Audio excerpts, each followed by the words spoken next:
Fling is such a fundamental part of Magic that I was honestly shocked to learn that it wasn't printed in Alpha. Trying to imagine red in Magic without sacrifice a creature, it deals damage equal to its power to any target feels straight up ludicrous. Like, who would design a card game without a fling effect? In at least black or red or whatever your equivalent of those colors is. Nevertheless, ever since its printing, fling has been an absolute staple of Magic. So when Wizards got around to printing Final Fantasy, a property with a very well-known spell called Self-Destruct, it was pretty clear what we were going to get. So imagine my surprise when Self-Destruct turns out to not work at all like how it does in the games, or how fling cards had worked heretofore in Magic. Instead, Self-Destruct is a 2-mana instant that deals damage equal to the creature's power to any target, and then also itself. Now, obviously in most cases, this is going to kill the creature that's using it, but that's only if you're sticking in mono red, a color where toughness is a banned word. Unless you're talking about Monastery Swiftspear, one of the most broken cards ever printed. Like and subscribe.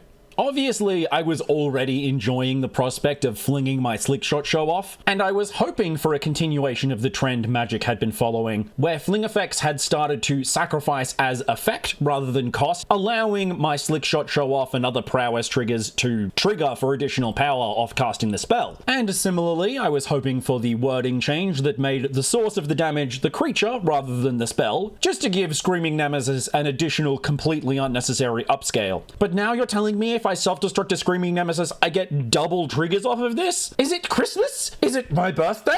Are mono red burn players really Marrow's favorite children? But putting my player perspective glee aside, as a designer I find self-destruct incredibly interesting and just a really generally well-designed spell. I expect we'll see more of it, since if any version of Fling's effect was going to have Fling's exact wording, I would have assumed it would be self-destruct. But hey, now we can get self-destruct but it also gives the creature +2/+0, or self-destruct for 4 mana and it doubles the creature's power. I'm all for this, as long as we stop getting 1 mana fling effects, because Cacophony Scamp and Burn together were an absolute mistake and we should not see them anymore. Wizards needs to leave Thud in the past, where they've left Shallow Grave and other similar effects.